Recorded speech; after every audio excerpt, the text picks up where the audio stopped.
मेरे सभी मदरसा आधुनिक शिक्षक साथियों को मेरा नमस्कार। मैं पंकज मिश्रा, मदरसा आधुनिक शिक्षक।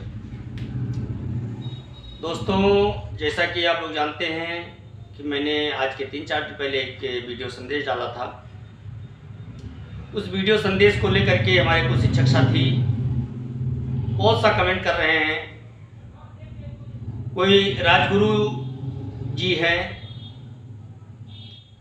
एक व्हाट्सएप ग्रुप पर हैं, उन्होंने कहा कि लगता है ये कोई भाजपा का दलाल है। तो राजगुरु जी, आपका जो भी नाम हो, आपको तो मैं जानता नहीं हूं, लेकिन आपकी आईडी जो है राजगुरु जी के नाम से है। तो आपको मैं बताना चाहता हूं कि दलाली किसे कहते हैं। दलाल शब्द का अर्थ आपको नहीं मालूम, और आपको किसी के ऊपर टीका टिप्पणी करने से पहले उसके बैकग्राउंड के बारे में, उसके बारे में जान लेना चाहिए। और आप बीजेपी से क्या दुश्मनी मोल ले सकते हैं? आपकी क्या औकात है बीजेपी से दुश्मनी मोल लेने की? आप नहीं कर सकते हैं, लेकिन मैंने बीजेपी का खुल करके विरोध किया है और बीजेपी से मैंने बगावत भी की है। जो मैंने किया वो आपकी औकात नहीं है। आप बीजेपी के सामने मुखर होकर के जितना मैंने बीजेपी का विरोध करके कहा है उसका आधा आप कर दीजिए, मैं जान जाऊंगा कि आप बीजेपी के चाटुकारिता नहीं करते हैं, आप किसी के दलाल नहीं हैं, आप किसी के पत्तल नहीं चाटते हैं। जितना मैंने बीजेपी का विरोध किया है उसका आप 5% करके मुझे दिखा दीजिए, एक वीडियो संदेश बना दीजिए बीजेपी के विरोध में, मैं आपके यहां गुलामी करूंगा। आपकी इतनी औकात नहीं कि आप मुझे बीजेपी का दलाल कह सकें। मेरे अंदर वो क्षमता थी, है, कि मैंने विरोध किया और आज तक मैं करता आ रहा हूं। लेकिन आपकी इतनी औकात नहीं है कि आप मुखर होकर के इस तरह से आप विरोध कर दें। तो आपको टीका टिप्पणी करने से पहले किसी के बारे में जान लेना चाहिए। आज तक मैंने किसी से एक पैसा नहीं लिया है। कितना पैसा आपने मुझे चंदा दिया? आप किस हैसियत से मुझे दलाल कह रहे हैं? आपकी औकात क्या है मुझे दलाल कहने की? मुझे तो नहीं लगता है कि आप टीचर हैं। टीचर का ये लैंग्वेज हो ही नहीं सकता है। और आप उस वीडियो को देखिए, जो वीडियो मैंने डाला है पुराना है, उस पर लिखा भी है। शायद आपके निगाह की रोशनी कमजोर हो गई है तो आप एक चश्मा बनवा लीजिए, क्योंकि पढ़ लिया करें उसको। उसमें साफ साफ लिखा हुआ है कि मदरसा आधुनिकीकरण शिक्षकों की समस्या पूर्व से ही उठाई जा रही है, उनके बकाये की मांग पहले से ही की जा रही है। उस पर लिखा हुआ है साफ साफ। पुराना वीडियो है, मैंने व्हाट्सएप ग्रुप पे डाला भी है और तनवीर भाई ने पूछा भी है, मैंने उनको भी यही कहा, हाँ भाई ये पुराना वीडियो है। और उस वीडियो को डालने का मेरा मकसद यही था कि हम आज से ही नहीं संघर्ष कर रहे हैं, हम बहुत दिनों से संघर्ष कर रहे हैं, लेकिन हमारी बात नहीं सुनी जा रही है। उस वीडियो को डालने का मेरा मतलब ये था, और आपका मतलब कुछ और ही है। तो आप अपना मतलब अपने पास रखिए। आपके जैसे लोग बहुत मिलते हैं। मैं इस तरह से जवाब नहीं देना चाहता था, लेकिन आपने मुझे मजबूर कर दिया, क्योंकि एक कमेंट के बाद फिर आपने 2 कमेंट किया, इसलिए मुझे जवाब देना पड़ा है आपको। स्पेशल मैं आज संदेश इसीलिए बना रहा हूं, केवल आपको जवाब देने के लिए। और आप किसी के ऊपर टीका टिप्पणी करने से पहले उसके बारे में जान लिया करें। आपने क्या किया इतने दिनों में, आप मुझे बता सकते हैं क्या क्या किया आपने? हम तो अभी 3-4-5 महीने से आए हैं। इससे पहले आप थे, आप क्या कर रहे थे? आपने क्यों नहीं तीर मार दिया? 6.5 साल से बकाया चल रहा है, क्यों नहीं दिलवा दिया? राज्यांश क्यों नहीं दिलवा दिया आपने? स्कीम को राज्य सरकार से क्यों नहीं चलवा दिया? और आपके तथाकथित नेता जितने हैं वो क्यों नहीं चलवा दिए?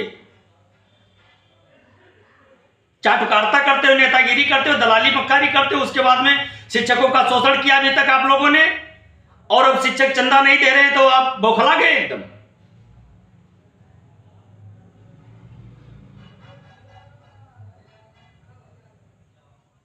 मैं आपकी खींच समझ सकता हूं, आपकी बौखलाहट मुझे भली भांत आती है कि आप क्यों बौखला गए हैं, क्योंकि आप लोगों की रोजी रोटी बंद हो गई है।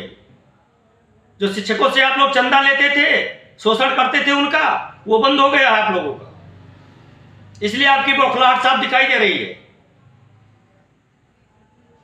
नाम लिखते हो, आईडी बनाते हो राजगुरु के नाम से,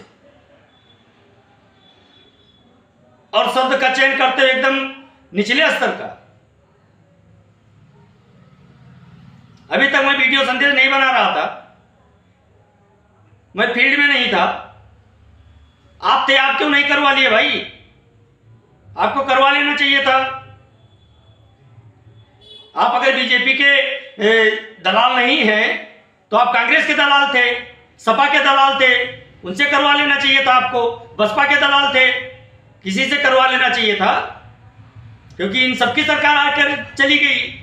कांग्रेस की भी सरकार थी, अगर आप उसके दलाल थे तो क्यों नहीं करवाया? सपा की सरकार थी, उनसे क्यों नहीं करवाया? लाठियां क्यों चलवा दी? बसपा की सरकार थी, उनसे क्यों नहीं चलवाया? आज मान लिया बीजेपी की सरकार आई है, उससे पहले तो इन्हीं लोगों की सरकार थी, आपने क्यों नहीं करवाया? बात कर रहे हो यार, करना कराना कुछ नहीं है। जो कोई कुछ करने का प्रयास भी कर रहा है, कोशिश भी कर रहा है, उसका मनोबल तोड़ना चाहते हो आप लोग। बात करने की तमीज नहीं है बने बैठे हुए शिक्षक। हमको तो नहीं लगता कि आप शिक्षा देते हो स्कूल में जाकर के। आपके लैंग्वेज से मुझे ये लग रहा है कि आप एक शिक्षक नहीं हो सकते हैं किसी भी कीमत पर। अगर आपको दलाल शब्द का अर्थ पता होता तो आप सार्वजनिक तौर पर इस तरह से बात नहीं करते व्हाट्सएप ग्रुप पर कि आप दलाली कर रहे हो। कितना पैसा आपने मुझे दे दिया, कितना दलाली आपसे मैंने ले लिया? ना आप हमको जानते हैं, ना मैं आपको जानता हूं। कोई सीमा होती है, सीमा में रहने की आदत डालो। किसी के कहने से इस तरह से आवाज मत डाला करो, नहीं तुम ही फंसोगे, कोई दूसरा नहीं फंसेगा। जो आपको उकसा रहा है वो नहीं फंसेगा, फंसोगे आप ही। राजगुरु बने बैठे हुए हैं, राज के गुरु हो सकते हैं। इस तरह के लैंग्वेज का इस्तेमाल करने वाला कभी राजगुरु हो सकता है?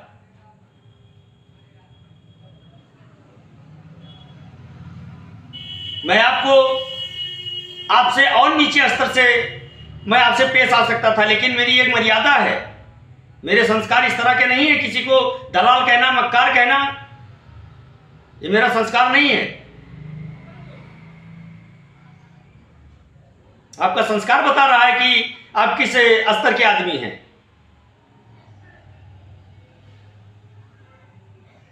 एक टीचर की हैसियत से इस तरह से शब्द का इस्तेमाल नहीं किया जाता है, आपको पता होना चाहिए। लेकिन उस तरह के आपको संस्कार ही नहीं मिले तो आप प्रयोग क्या करेंगे? वही शब्द का प्रयोग करेंगे जो आपको संस्कार मिला है। आगे से ध्यान रखिएगा कि इस तरह के शब्द का इस्तेमाल करने से पहले उसके बारे में सोच विचार लीजिएगा। नहीं, मेरे पास भी बहुत सारे जवाब हैं, बहुत सही से मैं आपको जवाब भी दे सकता हूं। आपको नहीं देखना, आप मत देखिए मेरा संदेश। क्यों देख रहे हैं आप?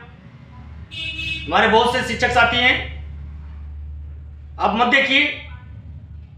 आपको अच्छा नहीं लग रहा है तो मत देखिए आप, लेकिन आप किसी को गाली नहीं दे सकते हो। आपको गाली देने का अधिकार नहीं है किसी को। और दोबारा इस बात को ध्यान रखना, गलती से भी इस शब्द का प्रयोग मेरे लिए मत करना, बाकी आप कुछ भी करें।